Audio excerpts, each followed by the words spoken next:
Welcome back to R&D Brew Review Bonus Beers. Bonus beers? David, pour this beer. Just pour that. I'm not even gonna try to. Woo. It's chocolate milk. It is dark. It is frosted. Not frosted. Frosted bonus beer.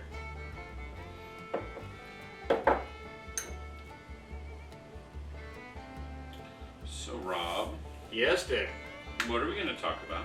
Well, we're gonna talk about the same stuff we always talk about. Oh. How to take over the world. Oh wait, we already did that episode, didn't we? There's your beer. I don't know, David. What do you want to talk about? I'm open. You start by talking about the beer. Alright. So it's got a good, Got a nice stout Yeah. smell. good. Kind of a little on the chocolatey, kind of Yeah, roasty. I was getting kind of more of the chocolate roast, but.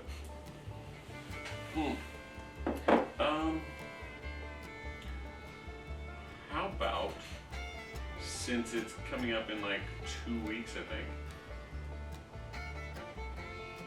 Some of the people on the channel know that I'm an idiot and run down the Missouri River in a kayak for like 60 hours. They probably also know I'm an idiot and spend 3 days driving to St. Louis. Yeah, I was gonna say, why don't we talk about that? All right. Well, so everybody scroll back and watch the Ambo episode where we talk about going and getting the Ambo. And then we'll talk about this fool who does this amazing thing that I'm actually kind of proud of him for. Don't tell him though. He actually gets on the Missouri River and kayaks from Kansas City to St. Louis. It's 320, 340. It comes out to, on at least on my GPS, it's like 340 or 339.8, I think Yeah. it is. Like, So it is called the MR, Missouri River, yep. 340. It is the longest non-stop river race. It is also In the U.S. No, it is the longest non-stop river race. Oh, I thought the one up in Canada was longer. So there's a Yukon 1000 and a Yukon 750. They have mandatory stops. Ah, okay. This was also I know listed there's as a Texas one, but you have to get out of the water several Yep. times and port boats and stuff. This like was that. listed as one of the top 100 adventures by National Geographic at one point. Are you I trying don't to do know. all top 100, right? No, I mean, if somebody wants to sponsor, we will film and we will drink beer at all of the top 100 things. I don't even know what we'll those fill are. and drink beer pretty much anywhere. But yeah, so No, kind of proud of you for doing that, but it does take a week of my time. we always joke that I make Rob's 3.5-hour trip a 62-hour trip. Yeah. So the way it works from my perspective is he gets in the boat and I push him out in the water.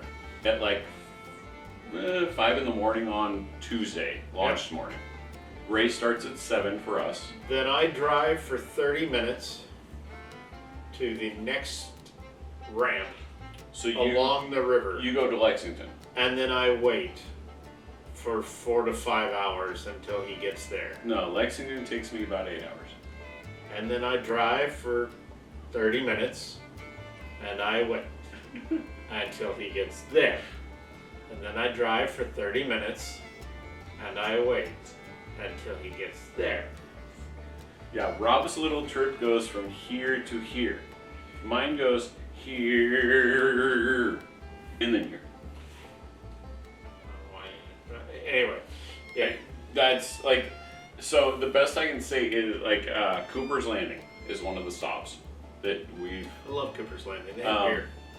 It is Columbia, Missouri, which 45 minutes, hour drive, hour and a half, something like that. Okay, to outside of Columbia, Missouri. To get to Cooper's Landing, it's actually about like an hour and a half. because Yeah. all the dirt roads and everything you have to go down to get to it. That's day 2 for me. Yep. And even from the point I can see Cooper's Landing in the distance, it is about 5 miles, which is about an hour and a half, 2 hours. Now I am gonna be real, even though it is that long drive, the quick drive then wait. I'm usually waiting in a hammock with a beer in my hand and a book playing on audio or music playing and I'm reading a book, something like that. Give everybody, I've already bitched about, the driving and everything and then corrected that with the fact that I get to sit in a hammock the whole time. Why don't you actually tell us what it's like from the position of the river, especially in those foggy nights? So it takes me on average around 62, 64 hours currently, is where I'm stuck at. Bigger boat's coming, I know. But You need a bigger boat. I have a bigger boat. You do. So when you launch from Caw Point, you hit what's called the confluence, where the Kansas River and the Missouri meet.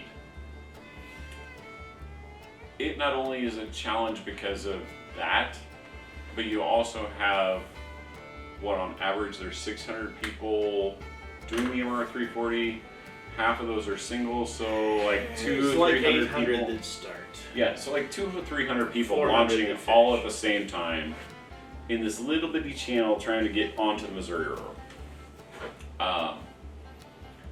After that, until, I don't know, for like 4 days, it seems like. If you've ever watched Monty Python, in that scene where they're running up the hill at the very end, and the cops show up, and they're running, So and then there's Quest for the Holy Grail. and then there's the running, and then there's the running, and they haven't moved. Yep. That's pretty much what you see, what you feel like on the river, because you are like, I mean, it's just right there. I can see Cooper's. And then you, like I said, it takes That's true. 4 to 5 hours. You're like, You always send me a text going, I'm about 30 minutes out of Cooper's Landing, and then 2.5 hours later. yeah, and I have no, like, you try your best trying to figure out what's going to, like, Tell them your about- distance you're going to be, you talk about the fog. Tell them about the end of your time. Hang on, we'll talk about fog, and then I'll go to the hallucinations, which I know you're talking about. Yeah. So you hit the first year. I don't think we had fog at all, No. and the races are usually July and August. During the full moon. Yeah, they do it on a full moon, so we have light-ish. But it goes from How romantic. It goes from anywhere from like the 100-degree temperature to you're freezing and curled up by a bonfire on the side of the river. I froze pretty much sitting by a fire. Because again, you're in a kayak, so you're wet most of the time. The first year we didn't have fog. We had a pretty good run straight through. No, but then like two to 3 years in a row, you Yeah. had fog. But I was also like, my first year, everybody told me, oh, you're going to meet so many people on the river, you're going to have such a great time. My first year, I couldn't tell you how, and we stopped like every 2 hours on that one. Oh, that Because was we didn't miserable. know. We didn't know it was our first race, and we're like, I don't know, I want to be safe. And I'm stopping like every 2 hours, and I'm literally asking Rob, like, did they cancel it? And he's like, why? I'm like, I've seen nobody. Like, I'm not seeing anybody on the river. It's like they're all just ahead of you. Yeah, I was. Or behind you. I'm usually either the fast guy in the slow group or the slow guy in the fast group. You are the anchor for the middle. Yeah. The fog, and even night time period without the fog, you can't really turn on your light to look, because the moment you turn on your little spotlight, flashlight, whatever you bring, you blind yourself. You ruin your nightlight. So you are pretty much. Most of us have downloaded little navigation charts. The first couple of years I didn't. I now do. And you're watching this little bitty screen at the end of your feet going, okay, I'm in channel, I'm in channel, I'm in channel. You're listening, you're looking as much as you can, which is nothing. It's pitch black. The moon takes, I think it finally comes up about 1 in the morning-ish, is where it finally peaks up over the trees. I don't know. There's always a good view of it when I'm standing. There was a great view my first when year. I'm standing at the capital city. Yeah, Jeff City, my first year. The bright orange moon is coming up with Jeff City reflecting them, over on the side. Like even I wanted to like just stop and take pictures. It was amazing. I did, and then 4 hours later you showed up. Yeah, but after that it's just pitch black, and you've got like the little bitty channel that you kind of see the light, and just keep in the middle of the light. Just follow the light path. That's about the best you can do for that. So you were hinting at the hallucinations. I wasn't hinting. So the fast people are hitting like 30, 40 hours. Yep. Which means no sleep. The slow And people paddling like you paddling. Yeah. You wouldn't believe. or pedaling. or there's the crazy people that paddle board. I still don't understand that because Yeah. 60 hours on a paddleboard. I mean, they do get to sit down and. most of them do have their little like seat or cooler or whatever they sit on. But yeah, no. Yeah. And then the slower people are hitting like 80-ish hours. Yeah, I think it's. 86 I'm is wanting the to cutoff say rate for. 86 is like as far back as you can Yeah. go. Otherwise, you will be. And there are people that come in within like 30 minutes of, or right at time. Yeah. Yeah, and they're the Reaper. So there are certain checkpoints at certain times that we have to meet. For me, day one is the only one that's kind of concerning because there are a couple of closer cutoffs the first day one. That if something happened, it's never really been that I think you would actually have to have a problem. Yeah, I mean, most of the time for but- day one. but once I get past day one, I quit worrying about it. My first race, I even looked to Rob and go, I'm not going back for, 20 or I think it was like 70 miles to be worried about it. But yeah, it's always like my first day, it's always something in the back of my head. Again, it hasn't been an issue so far. I mean, knock on everything, wood, but I think you could walk faster than the Reaper actually. pretty much the second and third day it becomes like you have to like be going like 3.25 miles or something like that. Yeah. So we're Slightly faster than the current. Yeah. Slightly. depending on the year. Yeah. This year. Yeah. But so when you're up that late without sleep, that many days without sleep, or even with some of the times I pull in, I get food, Rob changes out all the stuff on my boat, I change clothes, I get an hour to 2 sleep and I'm back on the boat. Yeah. There's been other times that I literally crawl in, I sit on a chair and I pass out for 30 minutes and I'm back in the boat because I'm like, okay, I gotta go. I'm ready. So when you're paddling that long and that... Yeah, keep in mind, all the food that you're eating, you're expending way more than that. Oh, yeah. I would actually, I know we calculated off of what my watch said, which is probably way wrong. I'd like to see the study done on that because you're very nutritional deficient. Oh yeah, we get you all kinds of food after. Yeah. But, so, right around the 48-hour mark, about day 2, people start hallucinating and seeing stuff. Oddly enough, towards the and I've told Rob this, I want to put in towards the end of the race, like Washington or Herman, and finish the end of the race as a start. Nope. Because I see all of that at like day 3 and nighttime. I've never seen any of it during the day, but I'd like to, because some of that, the bluffs and the water look amazing from what I can see. I'll just put you in at night one time, and that way it's all backwards for you. Right. But you get down there, and for some reason, and there's like 3 or 4 books that all talk about it, and you afterwards get on Facebook. So, what's this year? So like around August, get on Facebook and look it up, MR340, and there'll be a handful of threads about either the elephants or the dinosaurs or the robots. Consistently. Gators. Of what? There was the gators. Yeah, but consistently, those 3 things are seen throughout everyone. And it's so weird that everybody sees close to the same thing. Where the elephants come from. We are mile Well, like the robots, honestly. we're sometimes 100 miles between us. Because I've gotten up on Thursday after I finished the next day, and I even slept throughout the night, and get up and there's still people up near Washington. There's no carnival though. No, there was. There was no carnival. Wasn't there? But you'll hear people talk about how they saw spaceships, how they saw, how they saw a light, thought it was a boat coming at them, so they pulled off the river, and then got stuck behind a wind dike and just did circles in the wind dike.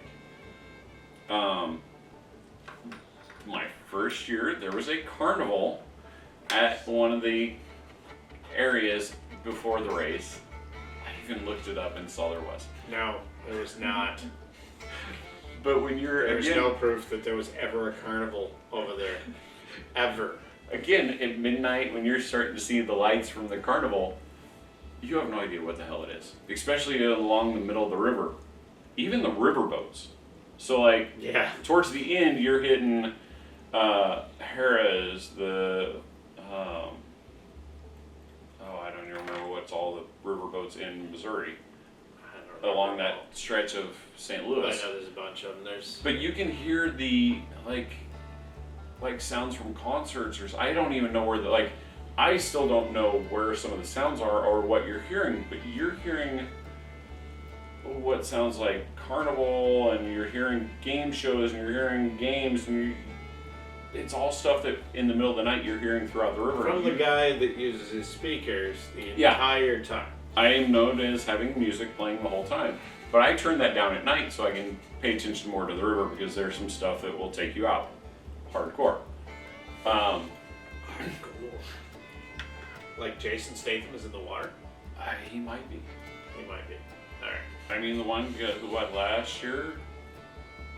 Was it last year or the year before? Somebody went under a barge. That's true. So, That's true. There is some serious safety I concerns, went over- so you do have to be careful. I went over that wind dike that one year and was like, why am I in rapids? There shouldn't be like, in my brain, it functioned but didn't function at the same time, because I'm like, oh, I'm on rapids. This is kind of cool. And then you're like, why are there rapids? I'm on the Missouri River. There shouldn't be rapids. Well, not on that section. Yeah. And then I turned on my light, and I was actually over one of the wind dikes in Rough Rocks. Luckily, I got out of there before it became an issue. But yeah, there's some stuff that's... This is a long episode. Yeah, I mean, we haven't even talked about the beer. Yeah. So, How do you feel about this beer? You've been drinking it. it's a little heavy, like on the heavier and darker side of... Got a flavor. Yeah. And I don't know if that's At first, it's just this nice, dark, stout Is there a coffee. pepper? There's like a kind of a heat to it. Could be. Are you gonna sneeze? I thought I was. Oh, okay. But mostly it's just the stout flavor and such, and it's pretty good, but it's lingering. Yeah, it And I does. don't know whether that's just because, well, this is the middle of summer and we're drinking a It stout. kind of feels like there's a heat to it that's... Yeah. Like a pepper. It is your turn to unveil, though. Well, we also haven't rated it, so. Yeah, that's true. That's true. Do you want to do that first, or do you want to unveil it first? I don't know. How do we normally do it on this show? I'm gonna go like a 3. David goes with a 3. Which is, I know, really low for a stout for us, I'm but gonna go higher than that. I'm gonna go with a 3.5 for me. alright. There's a little coffee to it. A little, it's just stout. Alright, we got Martin City's Love Coffee Stout, brewed with local, or KC local, all the love coffee. 6%. Huh. Yeah, I think it's the amount of coffee in it that just kind of makes it like stick to the tongue a little bit more. And like I said, if it was cold outside and I was drinking this next, in a sweater next to the fire pit, maybe that'd be great. Maybe, like I said, to me there's and maybe it's the bitterness of the coffee, like it's an actual like slow drip coffee or something. Yeah. But there's like a bitterness to it that almost tastes like a pepper. I feel like that's actually just kind of sticking around. Yeah. I haven't taken a drink, a sip of it in a while, and it's still really coating Yeah, the same. tongue. Same. So, Alright, well. yeah. Well, successful bonus beer overall. Yeah. And we finally got to tell the story of you kayaking down the river. Yeah. Alright. Thank you for joining us on this adventure. Join us next time where we have more crazy stories and try more beer and talk about them. Thank you for joining us tonight in our reviews. If you enjoyed tonight's episode, please like and subscribe. And if you liked tonight's episode and want to continue watching more reviews, please click the latest and check out our next episode. Thank you.